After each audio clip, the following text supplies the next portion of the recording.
नमस्कार, आप देख रहे हैं भारत की आवाज और मैं हूं आपके साथ साक्षी निर्माण। आइए शुरुआत करते हैं आज की कुछ खास खबरों से। तालियों से आपके ग्राम प्रधान आदरणीय सांसद जी का बुके पहन कर स्वागत कर रही है और स्वागत किया। जोरदार तालियों के साथ पूरे पंडाल से तालियों की आवाज गूंज जानी चाहिए। आपकी आप हम आमंत्रित करेंगे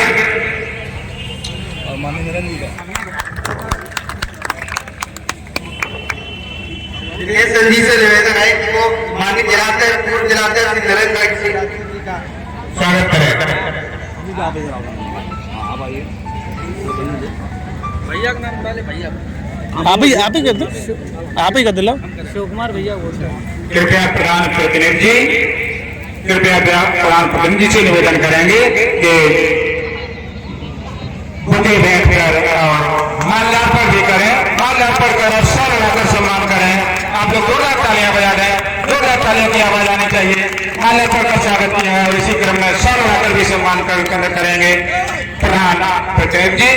और इसके बाद मैं प्रधान प्रतिनिधि जी को ही आमंत्रित करूंगा कि जोरदार तालियों के साथ बुके भेंट किया गया और इसके बाद माल्यार्पण भी करें और माल्यार्पण के बाद सब और अब इसी क्रम में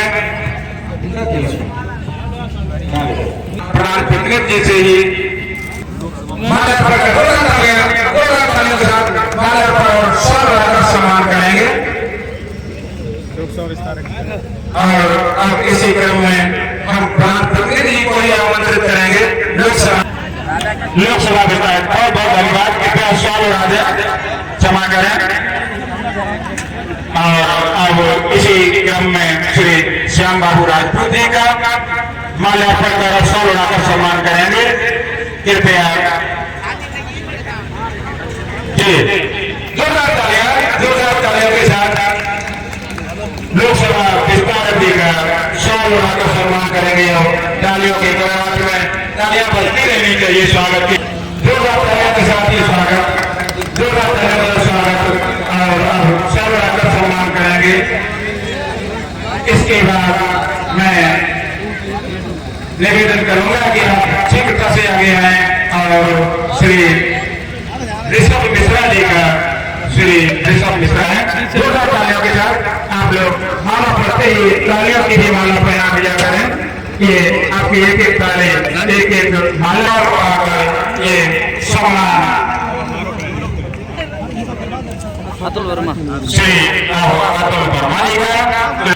भैया दिखियो जरा एक मिनट। जोरदार तालियों के साथ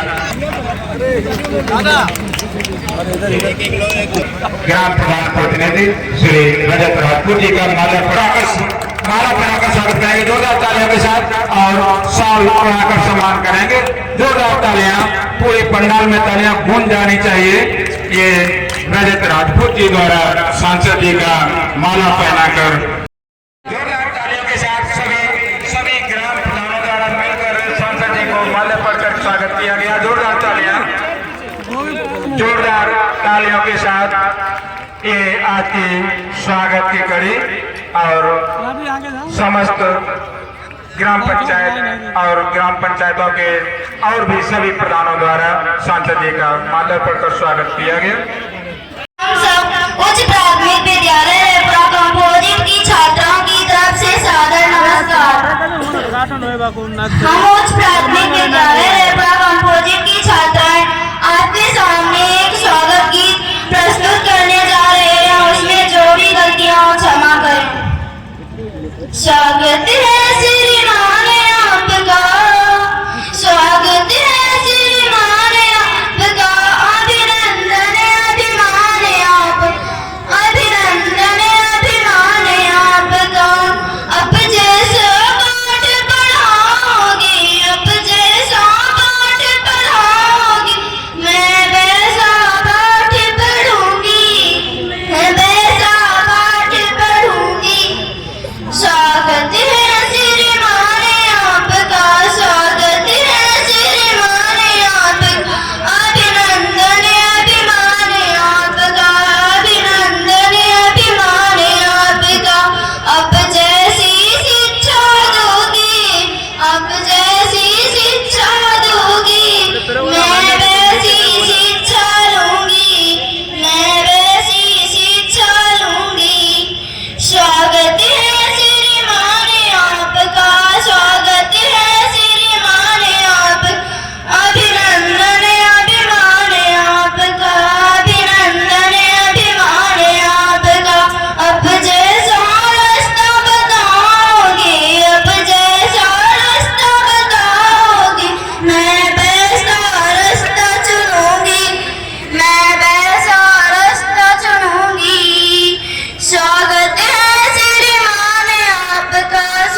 इस संकल्प यात्रा में मंच पर उपस्थित हमारे भारतीय जनता पार्टी कन्नौज जिले के वरिष्ठ नेता, पूर्व जिलाध्यक्ष आदरणीय श्री नरेंद्र सिंह राजपूत जी, हमारे जिला पंचायत अध्यक्ष प्रतिनिधि भाई ओंकार सिंह साकी जी,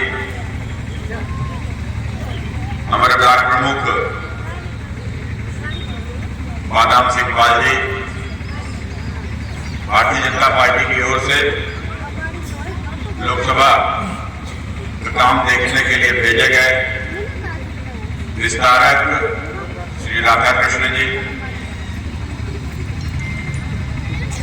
भारतीय जनता पार्टी के वरिष्ठ नेता भाई मनीष मिश्रा जी, जिले के उपाध्यक्ष भाई जीतू तिवारी जी,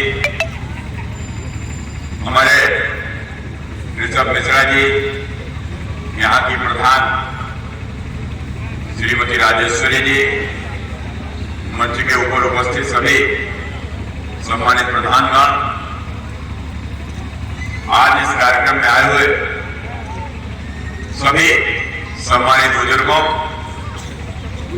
मेरे प्यारे नौजवान साथियों, माताएं एवं बहनों और हमारे इस मंडल के अध्यक्ष भाई शिव कुमार जी, आज आप सबके बीच में मेरा यहां आना हुआ है और अभी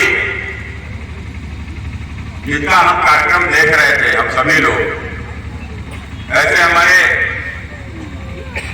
प्यारे छात्र भाई बहन, एक शानदार प्रस्तुति उनकी यहाँ के ऊपर थी। मैं उनको भी बहुत हृदय से शुभकामनाएं देता हूँ, उनके अध्यापकों को, उनके माता पिता को, जो उनके संस्कार और अच्छी शिक्षा उनके माध्यम से बच्चों को मिल रही है। और यही बच्चे जब विकसित भारत, हमारे प्रधानमंत्री जी का जो लक्ष्य है कि सन 2047 से आजादी के 100 साल पूरे हो रहे होंगे, तब हमारा देश विकसित देश होगा। विकसित देश माने अमेरिका जापान के जैसा देश, माने ऐसा देश जहां के ऊपर सभी मूलभूत समस्याओं का समाधान हो चुका होगा, जहां के ऊपर हमें गरीबी से पूरी तरीके से मुक्ति मिल गई होगी। इस प्रकार के देश की कल्पना प्रधानमंत्री जी ने की है हमारे भारत के लिए, कि जहां के ऊपर सर्व शिक्षा, सुलभ शिक्षा, सभी को चिकित्सा, तकनीकी के रूप में भी बहुत आगे, तो ही हमारा देश विकसित होगा। और जब हमारा देश विकसित होगा तभी हमारा देश दुनिया में पुनः विश्व गुरु के रूप में स्थापित होगा। आज इसी लक्ष्य को लेकर यह मोदी की गारंटी वाली गाड़ी आपके गांव में आई है। अब यह गाड़ी जब आई है तो आपने देखा ये गाड़ी अकेले नहीं आई है, यह गाड़ी आपके ब्लॉक से कितने सारे अधिकारियों को भी लेकर आई है और तहसील के अधिकारियों को लेकर आई है। आपने साथ साथ आपके सांसद को भी बुला लाई है, आपके जिला पंचायत के अध्यक्ष भी हैं, आपके ब्लॉक प्रमुख भी हैं, आपके गांव के प्रधान भी हैं, आसपास गांव के भी प्रधान हैं, हमारे पार्टी के वरिष्ठ नेता भी यहाँ के ऊपर उपस्थित हैं। सब इस गाड़ी के साथ में आए हैं और साथ में यह भी आया है कि जो भी पात्र हमारी केंद्र प्रदेश सरकार की योजनाओं के जो भी पात्र हैं, और उसके अतिरिक्त वो तमाम सारे पात्र यदि जो छूट गए हैं, वो जिनको योजना का किसी योजना का लाभ नहीं मिला है, मसलन कोई पात्र है लेकिन उसको अब तक कॉलोनी नहीं मिल पाई है, कोई किसी को शौचालय नहीं मिल पाया, किसी को उज्ज्वला योजना का कनेक्शन नहीं मिल पाया, किसी की घरौनी नहीं बनी है, किसी का आयुष्मान कार्ड नहीं बना है, किसी की पेंशन नहीं आ रही है, आदि तमाम सरकारी योजनाओं से जो कोई भी वंचित है वो आइए, यहाँ के ऊपर रजिस्ट्रेशन कराइए, उसको भी योजना का लाभ मिलेगा, या मोदी की गारंटी भी साथ में यह गाड़ी लेकर आई। मित्रों, पहली बार हमको देश में एक ऐसा नेता मिला, न तो हमने क्या देखा था। हम तो देखते थे कि जब भी चुनाव आता था लोग हमारे बीच में जाति का नाम लेकर आ जाते थे। या तेरी जाति, या मेरी जाति, या छोटी जाति, या बड़ी जाति, या ऊंची जाति, या नीची जाति, या गई जाति, या पिछड़ी जाति। जात के नाम पर हमारा वोट मांगते थे, और यदि सत्ता में पहुंच जाते थे तो जाति को ही भूल जाते थे, फिर याद केवल परिवार आता था। कैसे बेटा मुख्यमंत्री बन जाए, बहू कैसे संसद में पहुंच जाए, भाई कैसे कैबिनेट में चला जाए, दूसरा भाई राज्यसभा चला जाए, नाती पोते भी विधायक सांसद हो जाए, केवल इसमें ही लगा रहता था कैसे लोगों को लूटकर अरबपति खरबपति हो जाए, इसके अलावा कोई सोच होती ही नहीं थी। लेकिन फिर आपने देखा होगा हम लोगों ने अवसर नरेंद्र मोदी को दिया। मोदी ने हमसे हमारी जाति नहीं पूछी, मोदी ने नहीं पूछा तुम्हारी जाति क्या है, मोदी ने यह भी नहीं पूछा कि तुम्हारा मजहब क्या है, मोदी ने यह भी नहीं पूछा तुमने वोट दिया है अथवा नहीं दिया है।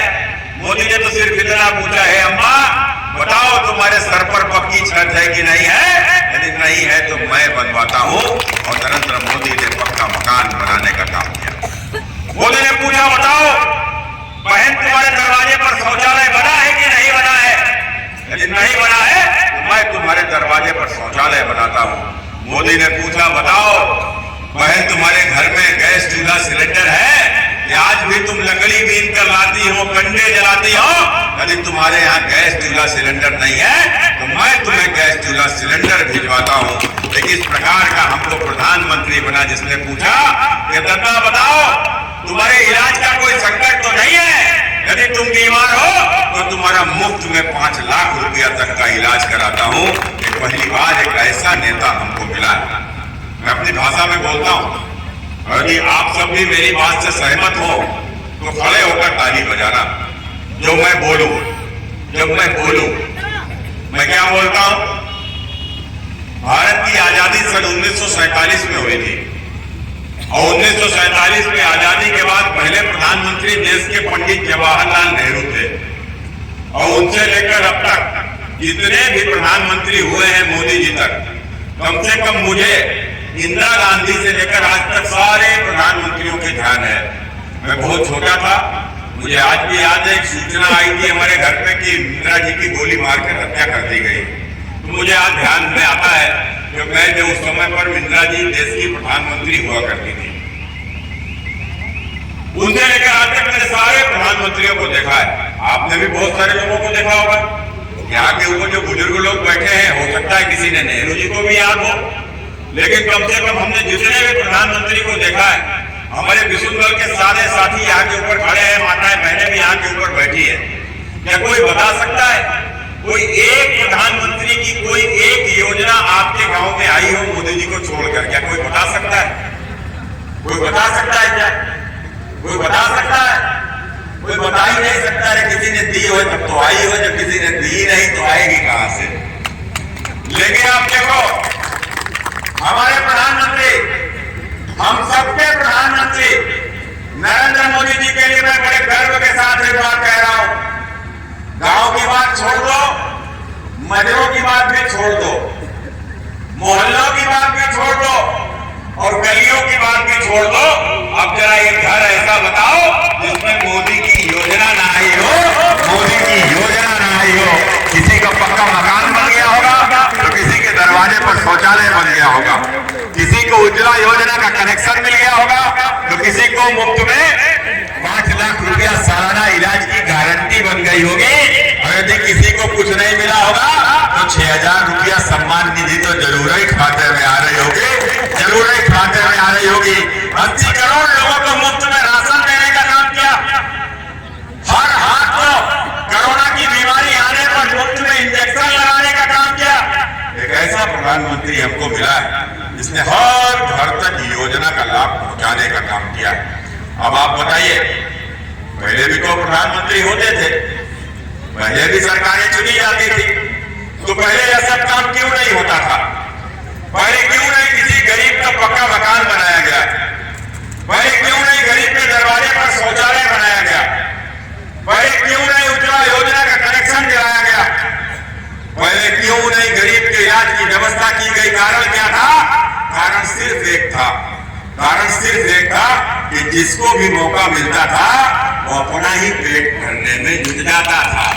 परिवार, नातेदार, रिश्तेदार, चेला चमचा मिलकर सब लूटने में जुट जाते थे, खसोटने में जुट जाते थे, सरकार के संसाधनों के साथ में बंदरबांट करते थे, गरीबों की योजनाओं को लूट लेते थे, बड़ी बड़ी कोठियां खड़ी करते थे, महल खड़े करते थे, और घर में यदि मुख्यमंत्री बन जाए साहब तो कहना ही क्या है।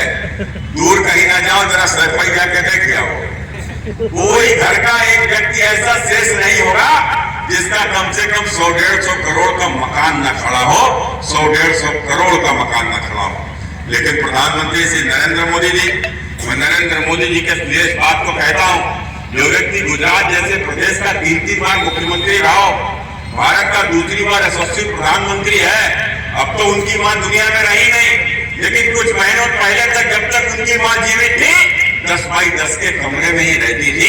कोई कोठी कोई महल मोदी जी ने अपने लिए नहीं बनाया और न ही अपने परिवार के लिए बनाया। और मोदी ने भी बनाया है तो देश में 4 करोड़ से भी अधिक लोगों के घरों में पक्का मकान बनाने का काम किया, पक्का मकान बनाने का काम किया। और इसलिए मुझे ध्यान में आता है कि मोदी जी कहते हैं ये गरीब की कोई जाति नहीं होती।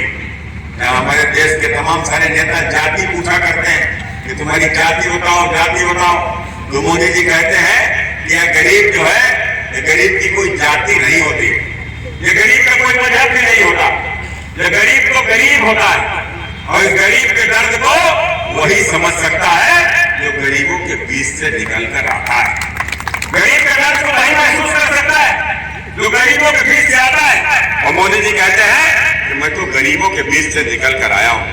एक बेहद पिछड़े गरीब में पैदा होने वाला व्यक्ति, आप बताओ कोई कल्पना कर सकता है क्या? हमारे बिशुनगढ़ में कोई चाय बेचने वाला जो चाय की दुकान चलाता है, उसका बेटा देश का प्रधानमंत्री बन जाएगा, कोई कल्पना कर सकता है क्या? हमारे बीच में कोई कल्पना कर सकता है क्या? हमारे गांव मोहल्ले में रहने वाली वो गरीब महिला जो लोगों के बर्तन धोकर अपना जीवन यापन करती है, उसका बेटा देश का प्रधानमंत्री बन जाएगा, कोई कल्पना कर सकता है क्या? लेकिन एक बर्तन धोने वाली का बेटा, एक चाय बेचने वाले का बेटा नरेंद्र मोदी जब देश का प्रधानमंत्री बना तो देश की सरकार को गरीबों के चरणों में समर्पित कर दिया, देश के खजाने को गरीबों के उद्धार को लेकर खोलने का काम कर दिया। एक इस प्रकार का प्रधानमंत्री मिला है। इसलिए मैं कहता हूं ये मोदी कोई व्यक्ति नहीं है, यह मोदी कोई साधारण व्यक्ति नहीं है, यह मोदी केवल प्रधानमंत्री भी नहीं है, यह मोदी तो हमारे परिवार का हिस्सा है, यह मोदी तो हमारे दिल में रहता है, यह मोदी हमारे दिल में रहता है। यह मोदी किसी बूढ़ी का बेटा है, यह मोदी किसी गरीब का भाई है, यह मोदी बच्चों का चाचा है, मोदी तो हम सब के परिवार का हिस्सा है।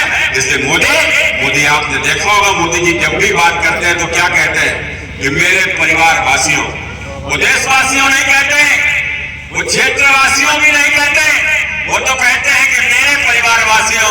और उसका कारण भी है कि देश में और जितने भी नेता हैं उनके लिए परिवार तो केवल उनके बाल बच्चे और नाते रिश्तेदारी है, लेकिन मोदी के लिए जो परिवार है वो देश की 140 करोड़ जनता नरेंद्र मोदी की परिवार है, 140 करोड़ जनता नरेंद्र मोदी का परिवार है। तो यही कारण है कि आपने देखा होगा कि आज मोदी की जब लोकप्रियता बढ़ती जा रही है, जब जनता मोदी को वोट देती जा रही है, तो अब ये देखो, ये फिर से जब चुनाव आने वाले हैं तो आपने देखा कि दिल्ली में कुछ लोग इकट्ठे हो रहे हैं, मोदी हटाओ। हमने भैया मोदी कहा है हटाओ, मोदी को कहा है हटाओ। मोदी ने ऐसा कौन सा काम कर दिया जो मोदी को हटा दो? मोदी को इसलिए हटाओ कि मोदी ने गरीब का पक्का मकान बनाया, मोदी को इसलिए हटाओ कि मोदी ने गरीब के दरवाजे पर शौचालय बनाया, मोदी को इसलिए हटाओ कि मोदी ने गरीब के इलाज की व्यवस्था करा दी, मोदी को इसलिए हटाओ कि मोदी ने उज्ज्वला योजना का कनेक्शन दे दिया। आखिर मोदी को हटाने का कारण क्या है? मोदी को हटाने का कारण सिर्फ एक है। वो कारण क्या है कि मोदी ने कहा था कि ना तो मैं खाऊंगा और ना मैं खाने दूंगा। और जिन्होंने भी सरकार में रहते हुए लूट की है, गरीबों के साथ में योजनाओं में बंदरबांट की है, उनसे पाई पाई की वसूली होगी, पाई पाई की वसूली होगी। और आपने देखा होगा वसूली शुरू भी हो गई। एक झारखंड के कांग्रेस के सांसद के घर में 300 करोड़ से भी अधिक रुपया मिला। 300 करोड़ रुपया। मशीनें गिनते गिनते थक गई, हांफने लगी, खराब हो गई। नोटों में फफूंदी जमी थी। 3 दिन से भी ज्यादा गिनती चली। सोना भी साथ में मिला। अब आप बताओ ये पैसा कहां से आया? ये किसका पैसा था? कौन सा धंधा करके कमाया गया? ये पैसा सरकारों से गरीबों की लूट करके इकट्ठा किया हुआ पैसा है। और यही कारण है आज इनके ऊपर कार्रवाई हो रही है। तो किसी के दरवाजे पर ईडी पहुंच रही है, किसी के दरवाजे पर सीबीआई पहुंच रही है। कोई जेल चला गया है तो कोई जेल जाने वाला है। और इसीलिए मोदी के खिलाफ इकट्ठे हो रहे हैं। लेकिन मैंने भी कह दिया, आप सबकी ताकत के ऊपर मैंने भी दिल्ली में कह दिया, अरे बेईमानों, तुम दिल्ली में इकट्ठे हो रहे हो और तुम इकट्ठे हो रहे हो मोदी को हराने के लिए। तो देखो आकर गांव में हम भी इकट्ठे हो रहे हैं और हम इकट्ठे हो रहे हैं मोदी को जिताने के लिए, मोदी को फिर से प्रधानमंत्री बनाने के लिए। इसलिए मैं आप सबसे यही अपील करने आया हूं कि हम सब लोग मिलकर आगे जब भी लोकसभा का चुनाव होगा, हम सब लोग प्रधानमंत्री नरेंद्र मोदी जी के लंबी उम्र की कामना करेंगे और फिर से उनको देश का प्रधानमंत्री पिछली बार से भी अधिक वोटों से जिताकर भेजेंगे। यह अपील करने आप सबके बीच में आया हूं। बहुत बहुत धन्यवाद। नमस्कार।